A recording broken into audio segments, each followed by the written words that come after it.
화요일 새벽 함께 하셔서 감사합니다. 우리 사도신경으로 신앙 고백 같이 드리겠습니다. 나는 전능하신 아버지 하나님 천지의 창조주를 믿습니다. 나는 그의 유일하신 아들 우리 주 예수 그리스도를 믿습니다.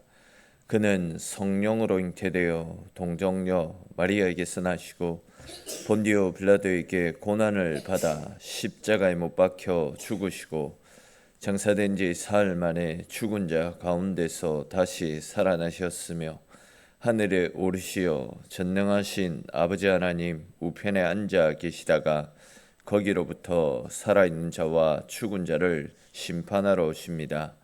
나는 성령을 믿으며 거룩한 공교회와 성도의 교제와 죄를 용서받는 것과 몸의 부활과 영생을 믿습니다.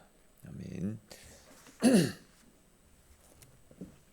우리 208장 찬송가 208장 같이 찬송 드리겠습니다.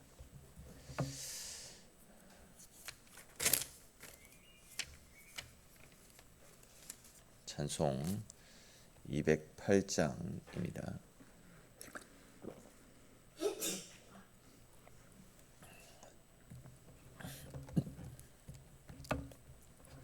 (208장) 찬송 드립니다. 내 주의 나라와 주 계신 성전과 피 흘려 사신 교회를 늘 사랑합니다. 내 주의 교회는 천성과 같아서 눈동자같이 아끼사 늘 보호하시네. 이 교회 위하여 눈물과 기도로 내 생명 다하기까지 늘 봉사합니다. 성도의 교제와 교회의 위로와 구주와 맺은 언약을 늘 기뻐합니다. 하늘의 영광과 베푸시는 해가 진리와 함께 영원히 시온에 넘치네. 아멘.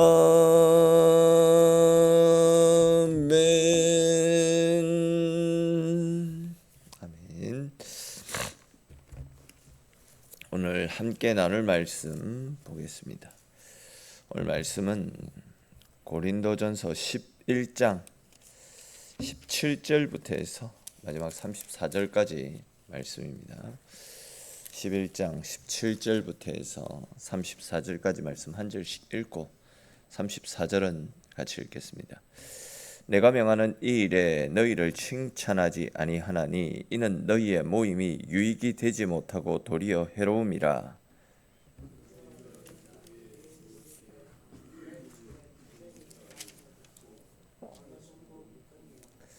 너희 중에 파당이 있어야 너희 중에 옳다 인정함을 받는 자들이 나타나게 되리라.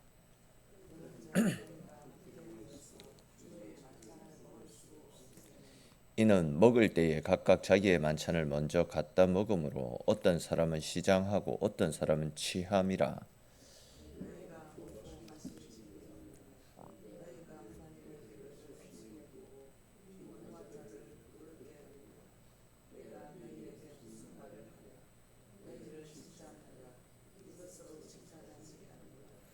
내가 너희에게 전한 것은 주께 받은 것이니 곧 주 예수께서 잡히시던 밤에 떡을 가지사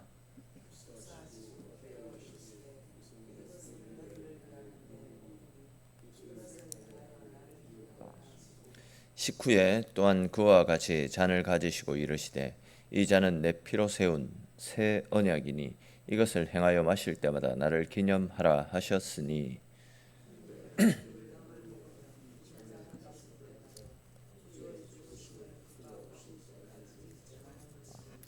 그러므로 누구든지 주의 떡이나 잔을 합당하지 않게 먹고 마시는 자는 주의 몸과 피에 대하여 죄를 짓는 것이니라.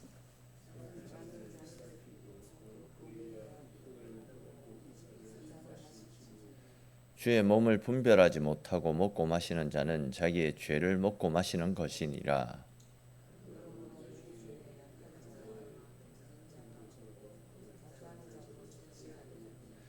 우리가 우리를 살폈으면 판단을 받지 아니하려니와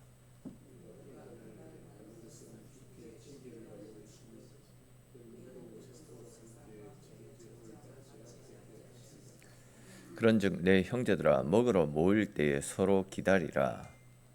만일 누구든지 시장하거든 집에서 먹을지니 이는 너희의 모임이 판단받는 모임이 되지 않게 하려 함이라.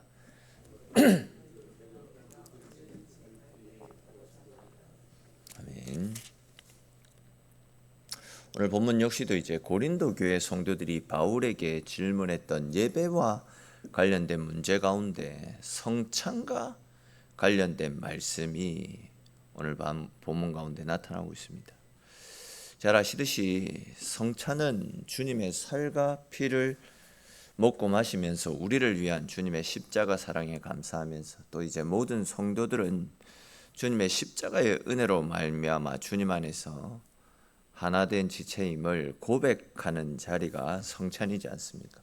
근데 이제 당시 고린도 교회 성도들 가운데서는 성찬이 계층 간의 어떤 차별을 조장하고 있었고 또 형제를 실족하게 만들고 또 교회를 분열시켜 나가는 자리로 변질되는 잘못된 방향으로 성찬이 흘러가고 있었습니다. 이 이제 오늘 본문에서 바울은 성찬의 의미가 무엇인지를 가르쳐 줌으로써 이제 고린도 교회 성도들의 하나됨을 교훈하고 있는데요. 그와 관련된 말씀들을 조금 더 자세히 살펴보겠습니다. 먼저 이제 17절, 18절 말씀해 보시면 바울은 고린도 교회의 모임이 유익하지 못하고 도리어 해가 되어지고 있다. 이렇게 이야기합니다. 교회는 사실 모일수록 은혜가 깊어지고 사랑이 자라나는 은혜의 공동체가 되어져야 됩니다. 근데 이제 당시 고린도 교회 같은 경우에는 모이면 모일수록 갈등이 깊어졌고 상처가 커졌고 분열이 조장되는 그런 모임으로 변질되고 있었더랬습니다. 그러니까 이제 부자와 가난한 사람, 먼저 믿은 사람, 또 늦게 믿은 사람, 이렇게 이제 계층 간에 깊은 골이 생겨가고 있었다라는 겁니다. 특별히 이제 바울은 20절부터 22절 말씀에서 교회에서 행하는 성찬이 성찬답지 않고 오히려 성도들을 갈라지게 만들고 있는 원흉처럼 되어가고 있다. 이렇게 지적하고 있습니다. 그들은 날마다 이제 당시 교회는 매주마다 모여서 성찬을 진행했습니다. 그런데 이제 그 성찬 속에는 주님의 살과 피는 우리를 향한 주님의 희생은 전혀 들어가 있지 않았습니다.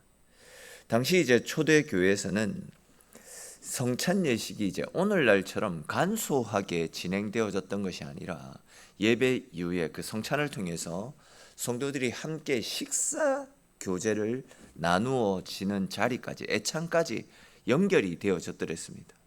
그래서 이제 성도들은 각자 집에서 먹을 음식을 준비해 와서 성찬과 더불어 공동 식사를 그렇게 함께 했었더랬습니다. 근데 이제 문제는 성도들의 교제와 하나됨을 이루어 가야 될 그 식사가 오히려 부자와 가난한 사람들 사이에서 차별과 갈등을 드러내는 서러움의 자리, 아픔의 자리, 자기 우월감을 드러내는 그런 자리로 바뀌고 있었다라는 겁니다.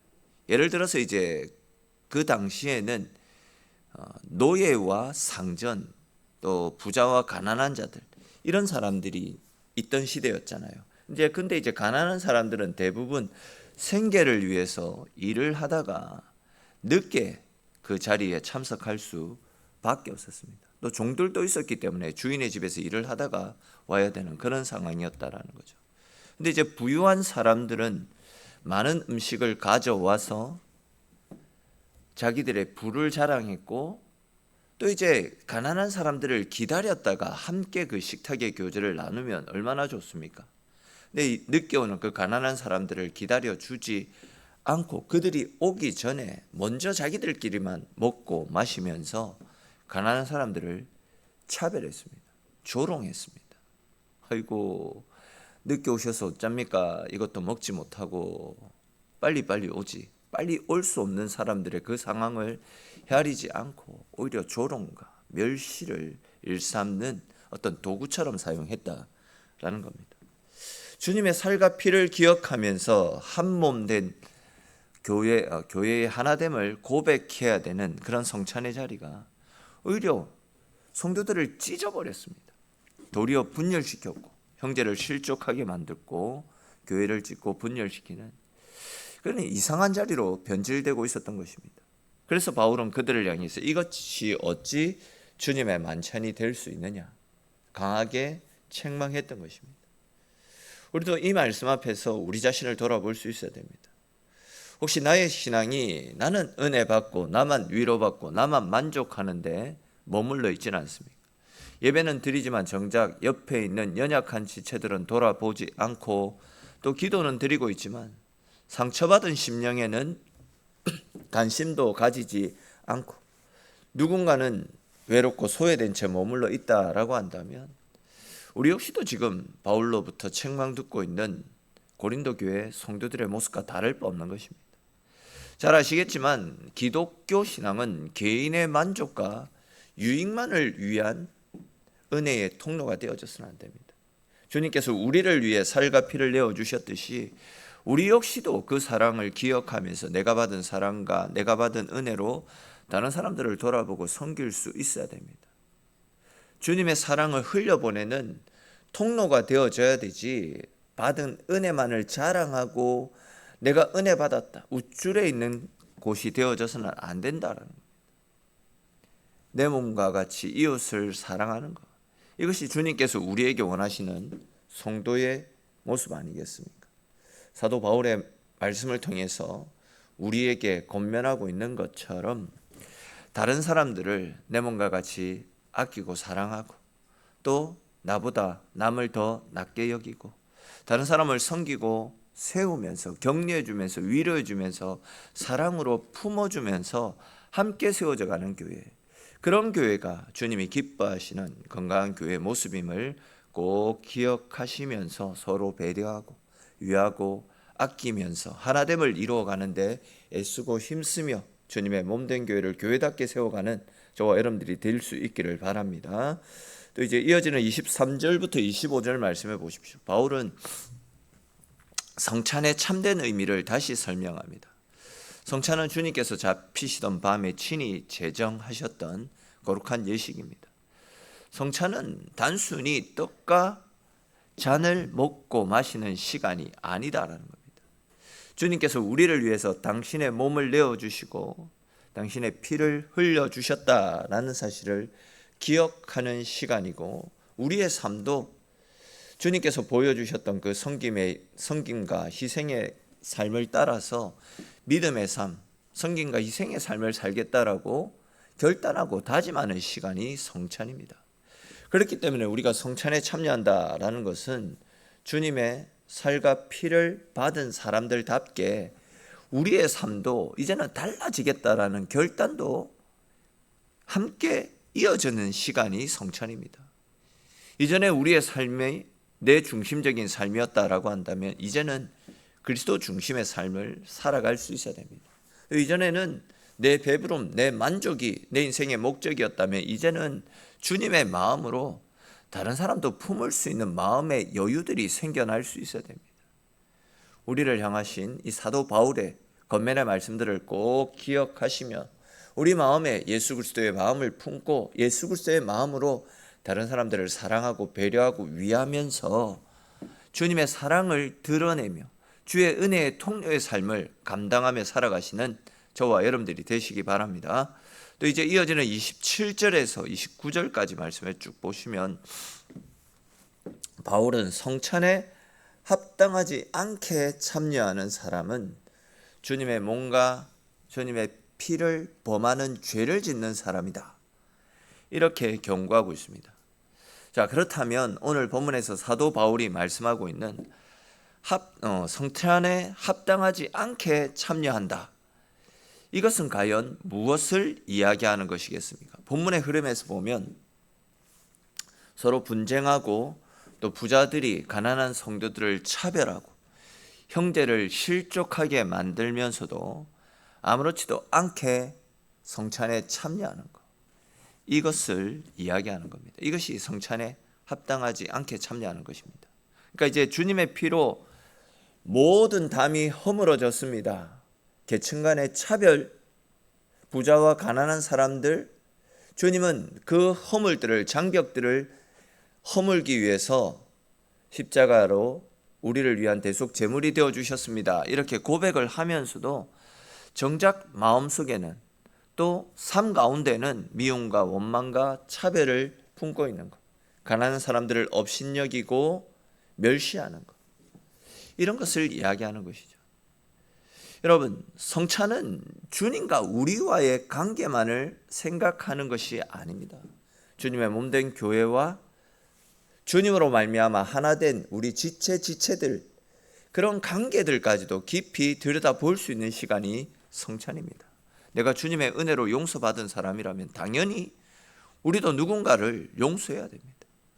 우리도 주님의 희생과 사랑으로 그 혜택을 받은 사람이라고 한다면 우리 역시도 그 사랑과 은혜들을 흘려보낼 수 있어야 됩니다. 연약한 사람들을 사랑으로 품어줄 수 있어야 됩니다. 바로 그런 측면에서 사도 바울은 28절 말씀에서 사람이 자기를 살피고 그 후에야 이 떡을 먹고 이 잔을 마시라, 이렇게 권면했던 겁니다. 그러니까 이제 성찬에 참여하기 전에 우리 자신을 먼저 살펴야 된다라는 겁니다. 내 안에 주님 앞에 회개할 마음들이 있지는 않는지, 형제 자매를 향한 원망과 미움의 마음이 있는지, 내가 누군가를 무시하고 상처 주었던 일은 없는지, 나의 신앙이 주님의 몸을 바르게 세워가는 방향으로 주님의 십자가를 따라 한 걸음 한 걸음 믿음으로 살아가고 있는지 우리 자신을 철저하게 돌아보고 점검하고 살필 수 있어야 된다. 그런 다음에 정직하게 성찬에 참여할 것을 이야기하고 있는 것입니다.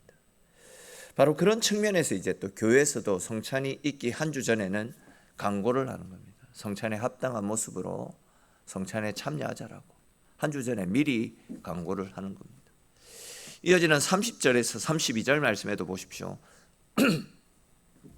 보시면 바울은 고린도 교회 안에 약한 사람과 병든 사람이 많고 또 잠자는 자도 적지 않다, 이렇게 이야기합니다. 바울은 이것을 성찬을 함부로 대하고 성도들을 차별하고 교회를 분열시킨 데 대한 하나님의 징계 차원에서 이 말씀을 풀어가고 있습니다. 물론 이제 모든 질병과 죽음을 죄의 결과로 단순하게 연결시키면 절대 안 됩니다. 그러나 적어도 이제 고린도 교회의 경우에는 주님의 몸을 업신여기고 성찬의 본질을 훼손시켰던 결과 공동체 안에서 하나님의 무서운 경고가 나타나고 있는 것입니다. 그런데 이제 중요한 것은 하나님이 지금 고린도 교회에 이런 경고를 주신 목적이 무엇인가 하는 겁니다. 32절 말씀을 보시면 주님께서 우리를 판단하시는 것은 세상과 함께 정죄받지 않게 하기 위해서다, 이렇게 말씀하고 있습니다. 무슨 이야기냐면 하나님의 징계는 멸망을 위한 것이 아니라 잘못된 길에서 멈추게 하시고 다시금 말씀 앞에 서게 하시고 마지막 심판에 이르지 않도록 우리를 깨우치시기 위한 은혜의 경고다, 이렇게 말씀하고 있습니다. 아시는 대로 하나님께서 우리의 죄를 드러내실 때는 그것이 우리를 버리기 위해서가 아니지 않습니까? 우리를 살리기 위해서입니다. 말씀이 우리를 찌를 때 그 찔림을 피해서는 안 됩니다. 공동체 안의 갈등과 상처를 보게 하실 때에 그것을 남의 문제로만 치부해서는 안 됩니다. 하나님께서 우리를 낮추시고 깨닫게 하실 때 또 그 자리에서 돌아설 수 있어야 됩니다. 하나님은 우리를 세상과 함께 멸망하도록 내버려 두시지 않습니다. 잘못된 길에서 돌이키게 하시고 다시금 주의 은혜 가운데 주님의 몸된 교회를 세우는 자리로 우리를 부르십니다. 그렇게 말씀을 주실 때, 때로는 우리에게 채찍을 가하실 때 겸손하게 그 말씀을 받고 돌이키고 말씀 앞에 바로 서는 삶, 그 삶이 결국은 우리 자신을 건강하게 세우고 공동체를 건강하게 세워갈 수 있는 방법인 것입니다. 이제 마지막으로 33절 34절 말씀을 보시면, 그런즉 내 형제들아 먹으러 모을 때에 서로 기다리라, 이렇게 말씀하고 있습니다. 성찬을 할 때에는 서로 기다리라, 애찬을 할 때는 서로 기다리라, 이런 이야기입니다. 이 말씀은 단순히 식사 예절을 이야기하는 것이 아닙니다. 서로를 배려하라라는 겁니다. 고린도 교회 성도들뿐만이 아니라 우리 모두가 주님의 몸된 교회를 함께 세워가는 한 공동체입니다. 한 몸입니다. 한쪽은 배불리 먹고 마시는데 한쪽은 굶주리고 먹은 자를 시샘하고 질투하고 한 몸 된 하나 된 성도의 모습이라 할 수 없는 것입니다. 그런 차원에서 사도 바울은 너희는 한 몸이니 기다리고 함께 식사하고 연약한 성도들을 배려하고 사랑으로 품으라, 이것을 이야기하는 것입니다. 당시 고린도 교회 성도들에게 필요했던 것은 더 많은 음식이 아니라 서로를 기다려주고 서로를 향한 사랑이었습니다. 더 화려한 성찬이 아니라 주님의 몸된 지체를 기히 여기는 사랑의 마음이 필요했습니다. 이들에게는 물질과 넉넉함들이 있는지는 모르겠지만 연약한 성도들을 기다리는 사랑과 배려의 마음이 없었던 것입니다. 사실 오늘날 우리에게도 이런 말씀이 필요합니다. 교회는 가진 사람들이 자기 가진 것을 자랑하는 곳이 아닙니다. 오히려 가진 사람이 그렇지 못한 사람들에게 나누어 주고 연약한 사람들을 기다려 주고 늦게 오는 사람을 품어 주고 부족한 사람들을 그 필요를 채워 주는 것, 그것이 교회의 모습이 되어져야 됩니다. 왜냐하면 계속 말씀을 드리고 있듯이 우리 모두는 주님의 살과 피로 말미암아 한 가족, 한 몸 된 하나 된 지체이기 때문입니다. 이제 말씀 맺겠습니다. 성찬은 주님의 살과 피를 함께 나누며 우리가 그리스도 예수 안에서 한 몸이 되었음을 믿음으로 선포하는 예식입니다.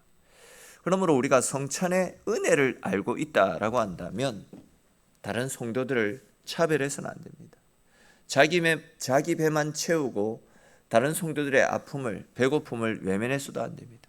성찬에 참여하는 사람은 주님께서 나를 위해 몸을 내어주셨듯이 나도 다른 사람들을 위해서 나누고 섬기고 베푸는 삶을 실천할 수 있어야 됩니다. 그러므로 여러분, 성찬을 통해 주님의 십자가의 사랑을 늘 마음에 되새기십시오. 그리고 그 사랑을 받아 살아난 사람들답게 이제는 나만을 위한 삶이 아니라 희생과 나눔과 배려와 섬김의 삶을 통해서 함께한 다른 지체들도 돌아보고 사랑으로 섬길 수 있기를 바랍니다. 그렇게 이제 주님의 몸된 교회를 하나 되게 하고 연약한 지체를 사랑으로 세워가는, 진짜 주의 말씀대로 건강하게 세워져가는 우리 교회가 될 수 있기를, 또 우리의 삶이 될 수 있기를 주님의 이름으로 축원합니다. 기도드리겠습니다.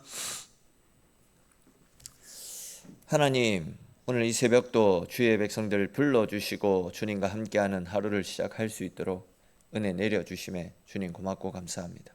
주님, 오늘 사도 바울을 통해서 성찬의 의미를 우리에게 다시금 일깨워 주셨습니다. 하나님, 주님께서 우리를 위해서 당신의 살과 당신의 피를 쏟으심으로 우리를 구원하고 살려주셨습니다. 그 사랑으로 말미암아 살아난 사람들답게 이제 우리의 삶도 우리의 배부름과 우리의 안위와 평안만을 구하는 삶이 아니라 주님의 은혜로 살아난 사람답게 주님의 몸된 교회를 함께 세워나가는 주님께 속한 사람들답게 이제 내가 받은 은혜와 사랑으로 연약한 사람들을 돌아보고 섬기면서 함께 지어져가는 교회, 함께 세워가는 주님의 아름다운 모습으로 함께 세워지는 우리의 삶이 우리 교회가 되어질 수 있도록 주님 은혜 베풀어 주시옵소서. 오늘도 주님과 함께 시작하는 우리의 삶이 복된 하루가 되어지게 하시고 우리의 걸음걸음들마다 우리가 행하는 모든 순간순간들마다 하나님 은혜 베풀어 주셔서 주의 은혜 가운데 이끌려 승리하며 하나님의 사랑을 나누고 베풀고 섬길 수 있는 우리의 하루가 되어지도록 주님 함께하여 주시옵소서. 오늘도 기도하며 하나님 찾습니다. 하나님, 우리가 부르짖는 기도 가운데도 응답하여 주심에 기쁨을 누리고 돌아가는 귀한 시간 되어지도록 하나님 지키시고 함께 하시기를 소망하옵고 모든 말씀 예수님의 이름으로 기도드립니다. 아멘.